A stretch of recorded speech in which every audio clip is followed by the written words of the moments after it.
he's kind of kicked some new life into this team, some new excitement, some new, another player that teams got to watch for. Go back to what we talked about in the summer. Like, teams were kind of like, okay, they have Pastrnak and Marchand, but what else? Well, now you have another weapon here that I think teams have to account for. It's going to make everyone else better.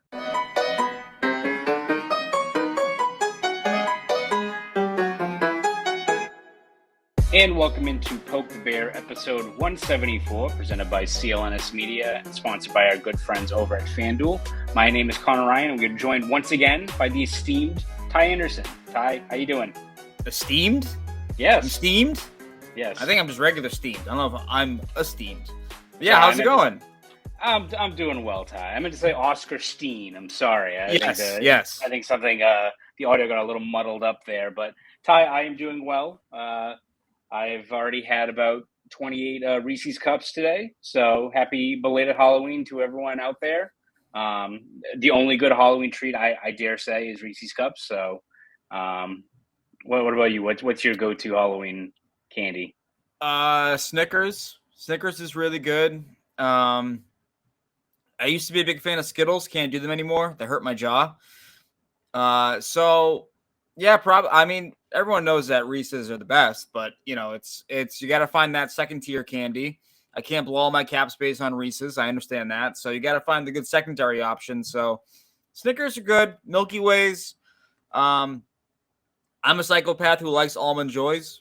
So there's nothing wrong with that. There's nothing wrong with that at all. All right. Mounds are gross. Mounds are gross. I mean, I think they're both kind of the only difference is a little piece of almond. So I think both are good. I'm there for the coconut. I'm not there for the almond. If I want almonds, I'd have just like a big Trader Joe's bag that's like this big, costs $98. Like, I'm fine with that just being my almond intake. I'll go for Mounds. Yeah. Well, Mounds is dark chocolate, which I can't really do. Kind of gross. So that's the difference. But yes, no. I don't know. I think the worst candy is Dots. That's like disgusting. That's not candy. Yeah, that's melted something. I don't know what it is. Good and Plenty, also gross. No, we don't fuck with licorice or any of those weird things out there. No. The closest thing to licorice that I like would be Twizzlers, but that's very simple. Yes, exactly. That's the right call there. Again, we could probably talk about candy for the entire podcast, but I have to imagine that Bruins fans want to talk about this last couple of games, and most importantly, Matt Poitras, which I don't know if you've been under a rock the last couple hours or so, but Matt Poitras is sticking around. Jim Montgomery said it on Tuesday. I think he maybe said it before the Bruins were going to announce it, because I don't think Matt Poitras even knew before the media. So, yes, in a move that I really don't think should surprise anyone. He's sticking here long-term throughout the season, not going back to golf. Has a little more to prove down there. So, I mean, for you, Ty, any surprises at all that he's sticking around? No, not really. The only reason that you could have had to say, no, we're not going to keep him around if you're the Bruins is you don't think that you're a contending team and that wasting a year of an entry-level deal, which is basically your golden ticket to remain competitive in this league, you'd say, oh, it's a waste to use it this year. But I think that is very clear. Just get in at this point. The idea that you're not a contender unless you're the number one seed should have broken all of our brains by now. If it hasn't broken your brain, I don't know what to say. So I think that he's just been so good. And up until this little run here from Pavel Zacha, I think you could make the case that he was your best center. And they're a center-needy team. And it makes no sense to send a center back if he's A, cheap, and B, productive. And Poitras has been both. And I think he's kind of kicked some new life into this team. Some new excitement, some new, another player that teams got to watch for. Go back to what we talked about in the summer. Like, teams were kind of like, okay, they have Pastrnak and Marchand, but what else? Well, now you have another weapon here that I think teams have to account for. It's going to make everyone else better. Yeah, no, I think you look at his skill set and what he brings, and I think Tuesday's news, again, shouldn't really be much of a surprise, but it's not just the fact that it's a tip of the cap to a 19-year-old kid who is kind of, Montgomery said it on Tuesday, has every time they think he's kind of hit a wall or they think he's going to regress or go through the conventional, I think, development curve that all these younger players have, he kind of breaks through that wall. It's like Juggernaut, just punches his way through, continues to kind of defy expectations there. And I think for me, it's not just the tangible skill set, right? It's not like just the playmaking or, you look at some of these younger players that have one really good thing to do. Like look at like Arthur Kaliev, who's a guy that people have brought up before for the Bruins and why they didn't draft him. Got a great shot. He's always had a great shot, led him to a couple of goals early on in his career, but defensively had a lot to give there. Wasn't consistently popping. Anyone can have a great shot or can put themselves on a highlight reel off of that. But to do what Poitras does of consistently making the small plays, building the Bruins team game, being elusive with the puck, avoiding contact, drawing guys away from some of the big guns up front they have, that's impressive for a guy that's at that age and what he brings. And kind of, as you said, it's not just that he's really impressed with the time they've given him, but the Bruins are a better team with him out there. Like, they need him. It's not like this is just a pleasant surprise and, congrats, like, your reward is a full season up here. It's like, no, like, we need you to, like, be a guy that's driving play for us. And I think when you look at, again, we've talked about this before, the Bruins love jumbling up their lines this year. Jim Montgomery, I'm sure, is going to shuffle his lines quite a bit moving forward. But if you look at the general framework of what they're building here, if you have Poitras in the top six with Zacha, and you have a spot where maybe Coyle's down on the third line or put more into a defensive role, all the pieces start falling more and more into place for this team. And that's not a viable scenario for this team if you didn't have Poitras playing like he did. Yeah, the other part of that too is that we've mentioned this before as well, but like in-game recovery, I think is a massive thing for your staying power in the NHL as a younger player. You go back to Monday's game, he kind of misplays the puck. It ends up in the back of the net. He slams the stick. He's frustrated, but by the end of the night, he's forcing takeaways at the other end of the rink. So I like that. I like that he doesn't get too high or too low. He continues to just go at teams, right? And that's really such I think a hallmark of like a excellent player, that you don't get in your own head when something goes wrong. You get back out there and you keep doing it, but you get better at it, right? And so I think he's wise beyond his years in that respect. Like he is really he's really good at adjusting in games for a 19-year-old. That's very rare, I think, to kind of have that poise and that mental makeup. So in addition to everything you're mentioning, it's between the years too that I think is really a big reason why he's here as well. Yeah, and I think you look at how that kind of changes the complexion of this team, right? And you kind of alluded to it earlier on, but not to say that all of a sudden you have a guy here that's going to be, banking 50 points for you, what have you. But how much of a stronger team do you have here now where this guy comes in? Again, the Bruins were always high on him. They really like what he did down in the OHL this past season, but to have him break through this year and be an instant contributor, like how much better does that make? Maybe not even just right now, but the ceiling of this team later on this year, as you at least expect Jim Montgomery to start finding some cohesion with his forward lines. Oh, it's huge. And the other part of it too is that it's been kind of funny to listen to. If you go back, I was kind of digging through my archives here and going back to Ryan Nadeau talking about Matthew Poitras and saying, we know the knock on him is his skating, but we don't really see that. I feel like that's accurate. I haven't seen a guy who's woefully, incapable of skating at this level, right? And that's kind of why he fell down to you. But, you look at him and the complexion that he brings, the change that he brings is the confidence. Like he is more confident attacking the net now. He's more confident making plays, I think, in all three zones than he was. He had a sequence in the overtime last night where he makes a pass that could be a risky pass, but it gets through and the Bruins almost get something out of it. So I just think you're seeing his confidence grow with each game. And also, yeah, like it changes the team because think about Monday's game, right? Like you are able to go with Zacha, Poitras, Pastrnak. You are basically able to load up and create a whole new first line where we've been sitting here for 5 months now going, Zacha's he's a staple of your top six down the middle. It's like this kid allows you to go back to what you had last year with Zacha, where he had almost 60 points, in a totally kind of different role. Like, so I think that's important as well, that you can make in-game adjustments that previously if you're going to make that adjustment, it's Morgan Geekie moving up to your first line, or it's Johnny Beecher moving up to your second line. Like, there is a trickle around effect of having Matthew Poitras that this team did not have in mid-September, before, when we were making all our roster projections and all of our, they can do this, they can do that. Like, he is an X factor of the highest order for this team. And it'll be really interesting to see if they get more run together, Poitras, Zacha, and Pastrnak, because I think, as we all saw on Monday night against the Panthers, Pavel Zacha, when he wants to shoot the puck, he's got a bazooka. That dude can absolutely rip the shot. Which, again, that's maybe the one flaw of this Bruins team, or something they have to continue to work on. I feel like we talk about it every year, is getting pucks on net. And I know Jim Montgomery wants them to be a little bit more selective, but good to see a guy like him start shooting the puck more. So, yeah, as you said, regardless of who he's with, I even think Geekie's been playing really strong now, and they've been good together. He's kind of like your Swiss Army knife in a way that, all right, what this guy can bring.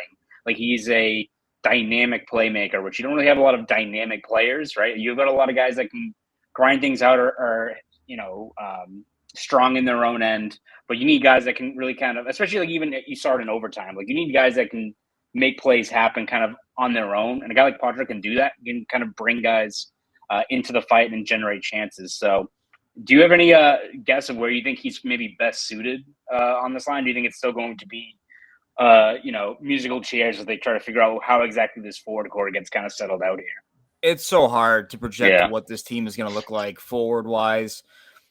I've liked Poitras with Geekie. I think that's been a combo that's really worked for reasons that you may not fully understand when you watch it live, but it's a combo that really does work.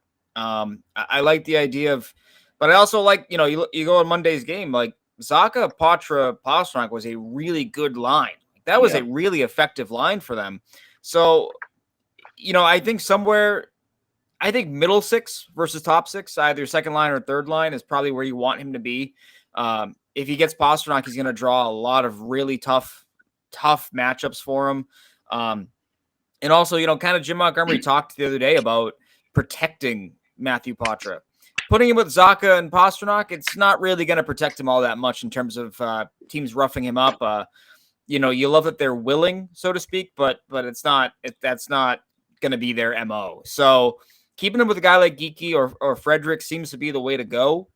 Even Marchand, Marchand, again, a smaller guy, but will let you know if he doesn't like what you did. So I think middle six is kind of where he's going to be, but it really is about the chemistry everywhere else. Does DeBrusk and Coyle finally find some chemistry? Where does Marchand slot? Where does Frederick slot? They have so many unknowns still for a team that is 8-0-1. It's kind of wild. Yeah, it's also really interesting in how much of a lift Poitras can provide. That I think earlier on in the year, all right, they have all these guys who could be good, but where exactly do they fit? Who's going to drive play?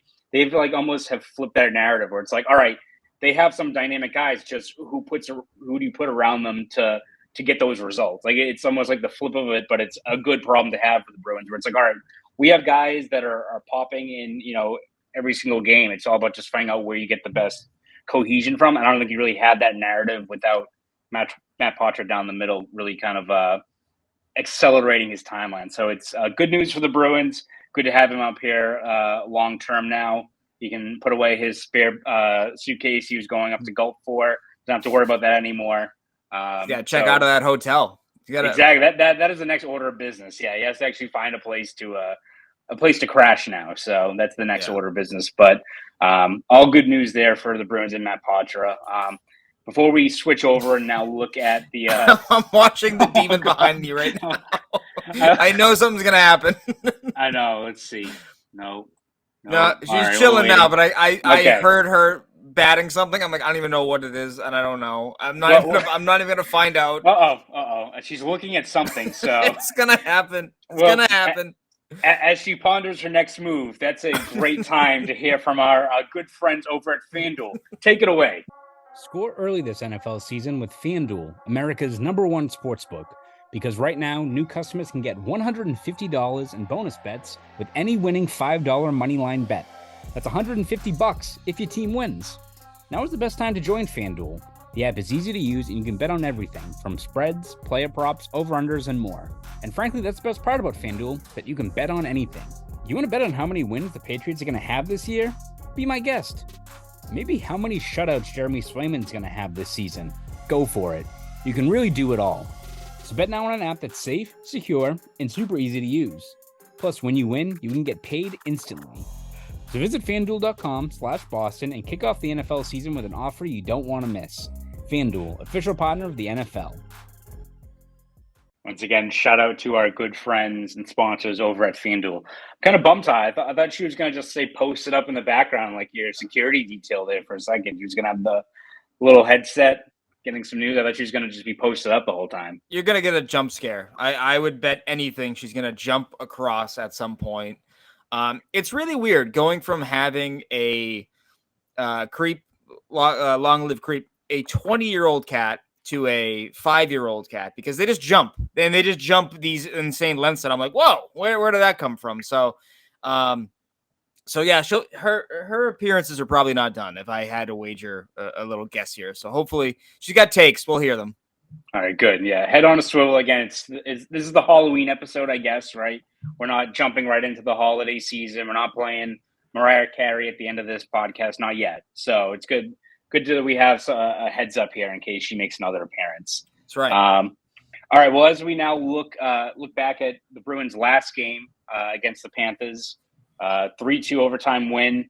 Jim Montgomery called it a character win afterwards, coming back from a 2-goal deficit, winning in overtime there. They're now 2-0 over this homestand where it was, or 2-1, they lost to the Ducks, but over this stretch of games now against Detroit, against Florida, where you're facing tougher competition.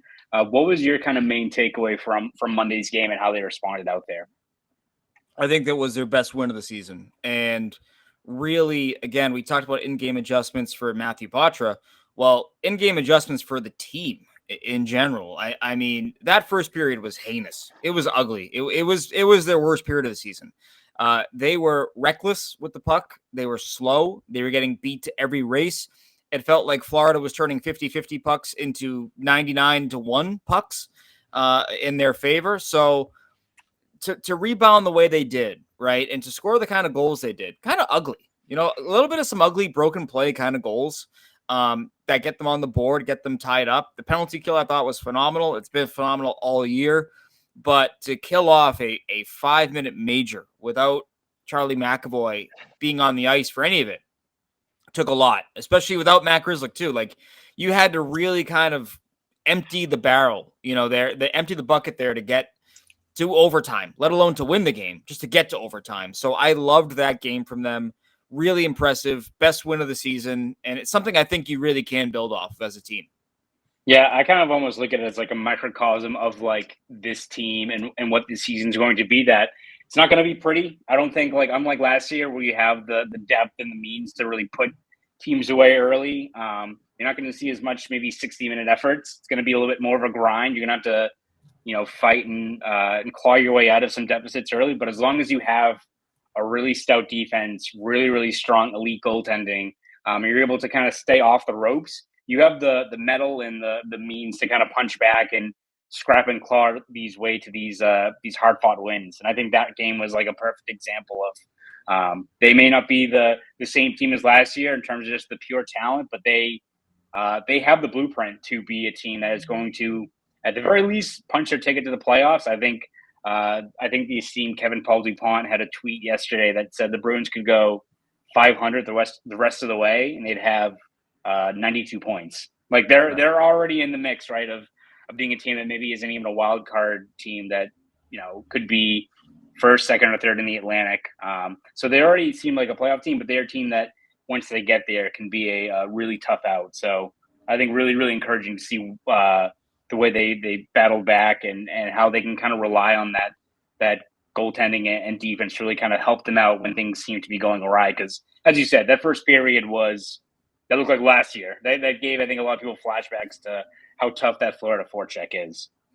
Yeah, absolutely. And the other part of it too is that, like, it stands to reason that the Atlantic Division will go through Florida at some point, right? Whether that is in the first round or the second round. Like that team looks like a team that should contend for a top 3 spot in the division. You know, talk about getting Brandon Montour back, Aaron Ekblad back. You know, if Sam Bennett is going to escape his latest, you know, scare unscathed or relatively unscathed, which kind of looks kind of doubtful, but you never know. That's a team that they just have the firepower and the system and the structure to get in, right? And so to get an early season win over them, you know, that last year, like Florida was their nightmare a year ago, even in the regular season. Like those were not great games for the Bruins. Like, and so you still got to go down there and win. I think that can do a lot for you. You know, in the regular season as well, like make it so you're not white knuckle riding every game. But this is something that I think that like these kind of games are going to help you down the stretch. Like these are playoff style games. When you hold the Red Wings to 1 goal and 23 shots, you know, 8 fewer than their season average. The power play for Detroit vanished into thin air, like had almost nothing all night long. You come back from being down 0-2, like those are the kind of wins that I think this team needed a bit more of last year, if that makes sense. Like, because I think that when they got punched in the mouth by the Panthers, it was the first time they didn't punch in the mouth in a while. And they were like, wait, how do we recover? How do we strike back? And by the time they kind of got it going, it was too late, right? And so I think that is sort of, you know, to have more of these kind of wins, especially early, I think it's only going to make you better in the long run for sure. Absolutely. And looking at that game, there was maybe one negative, both in terms of that game and long term.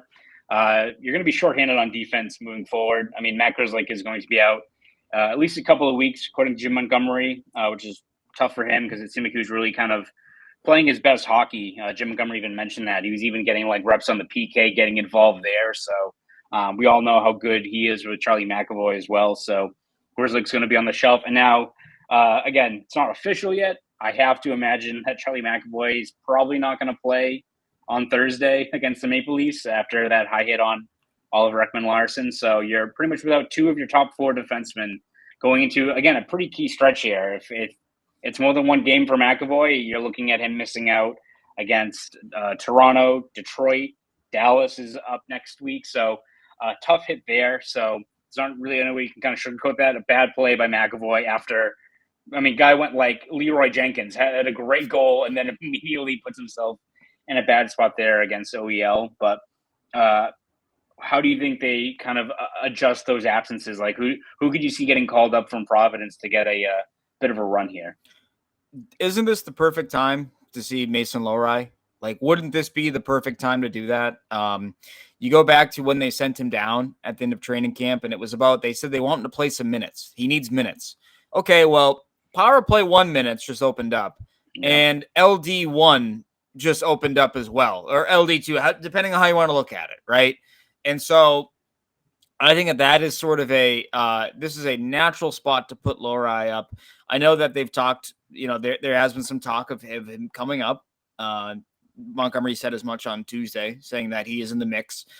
You also have some safer options, so to speak, with Ian Mitchell and Jake Saboril. But with that schedule you mentioned, Toronto, Detroit, you got Dallas, like, depending on how long you're without McAvoy, we know you're going to be without Grzelcyk, but like depending how long that is, I'd almost like to see, you know, a little bit of trial by fire here, see what you got, and then reassess. And so this is a spot for him. It reminds me a bit of, you know, back in 2007, 2008, years ago now, the Bruins were without Manny Fernandez and Tim Thomas, and they had to call up 20-year-old Tuukka Rask. He wasn't ready, but he got a win. He also took some lumps, but like it was like, you got to do it, right? And this may be a similar spot where they go, listen, our options are we have Dan Renouf, we have Ian Mitchell, we have Jake Saboril, we have Alec Regula, and we got Mason Lohrei. Of that grouping, I'd like to see Lohrei personally.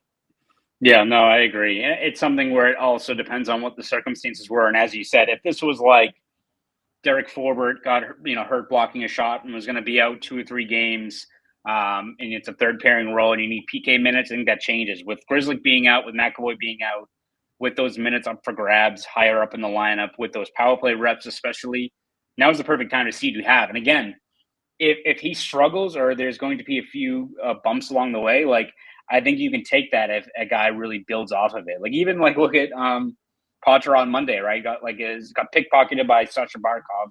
Not the first NHLer to ever have that happen, but he learns on the fly. Not to say that Laura is going to match up against Austin Matthews and he's going to just completely build off of it, or he's going to be seamless in that role. But now it's time to see what you have in a guy. I mean, it's one thing if this guy popped a few games during the preseason. It's a testament to, I think, how quickly he's accelerated his timeline, that he was one of their last cuts. Like that, they were really impressed by what he provided in terms of making the simple, smart plays. Really working on his D zone play. You're going to need that, and I think over this stretch where you're missing two defensemen who are really mobile with the puck and really interject some energy, it's kind of like what you said with like Poitras of what dynamic he's provided. If you're trying to get an extra spot during this stretch here where you're going up against Detroit and Toronto and Dallas, if Laura can pop and can make a play or two that really energizes your team, you'll take that. And again, if that leads to him staying up here, if that leads to he goes back down, but he's got the confidence to really build off of that, and we see him back up here in middle of January for full time, like I think right now is the time to do it. Because again, like you could opt for Mitchell and Regula and all these guys, and it's probably a safer route, but you already seen it with Poitras, right? Like, might as well embrace the youth movement because it really hasn't burned you yet so far this season. Yeah, and two of those games might be right up his alley. They might be run and gun kind of games where he doesn't have to worry about they have to win the game 2-1. Like that might be these might be two matchups, Detroit and Toronto, where Lowry is kind of in his element, right? Like he's able to make some plays here, and he doesn't have to worry about ending up on the shelf or getting benched because he turns it over. Like, so I just think that this whole season, this whole off season has been about going with upside over what is safe, right? It's the same reason why Johnny Beecher won the job over Patrick Brown. It's why Jacob Lauko won a job over Alex Chiasson. Like there's an element here of the Bruins going with upside over safety, because this is a kind of a found money kind of year for them in a lot of respects. No one thinks they're going to be very good, or right. We did, but the general public isn't like, it's not like, oh, this is another 62 win team. So you got some wiggle room here, and you're 8-0-1. That allows you to take a little gamble here or there if you gotta. And I think right now you gotta, like, if you're losing Grzelcyk and McAvoy, you need creativity on the back end. So bring up the guy who can bring some of that to the rink every night, and that's Mason Lowry for me. Yes, absolutely. And it's very funny how the narrative has changed. That I think people were expecting a really painful year after this offseason, and now where Bruins are sitting at 8-0-1. They've got Poitras who's sticking around here. You have a potential top 6 center for the future. Lowry could be in play. Like, very quickly how much of the narrative has changed, and all of a sudden a season that looked like it was going to be very bleak is not only you're seeing results on the ice, but you have optimism for the future. So it's very funny, Ty, how that does change over the span of maybe just a couple of weeks here. But as we go now into this busy stretch of the season, is there anything you want to plug in terms of Bruins content, or where can we find your work? You can find me anywhere, baby. I'll be everywhere you want to find me. No, namely, I'll be at the Taco Bell Cantina in Brookline, because where else am I going to jump off the green line, get some food, and then jump back on, get home? Perfect. It's fantastic. No, but really, too many BU kids though, but that's fine. It depends when you go. I went like in a random summer night. My girlfriend Doc, she was doing something else, so I was like, I got nothing to do. I'm gonna walk down to the cantina, and I went there, and I got there. Was nobody there. It was fantastic. And then all of a sudden, plaid started coming in, and I was like, "What is going on?" Everyone was in plaid, and I was like, "This is not good. This is not good." There was a Zach Brown concert happening at Fenway that just got out, and everyone was coming down, and I was like, "I got to get out of here immediately." But I beat it by like 20 minutes. There you go. Good job. Well done. But yes. No, you can find me on X @_ Ty Anderson, always at 95sportshub.com as well. So just follow along. We'll have some fun. Obviously, we do this every week now too, so that's a lot of fun. So we are everywhere all at once. That's how it is. Yes, absolutely. And you can read all of my stuff over at boston.com as well. And you can follow me on Twitter, X, whatever the hell you want to call it, at Conor Ryan _93. So that will do it for this episode of Poke the Bear. Once again, I am Conor Ryan. That is Ty Anderson. Shout out once again to our sponsors at Fanduel. You guys have a great rest of your day.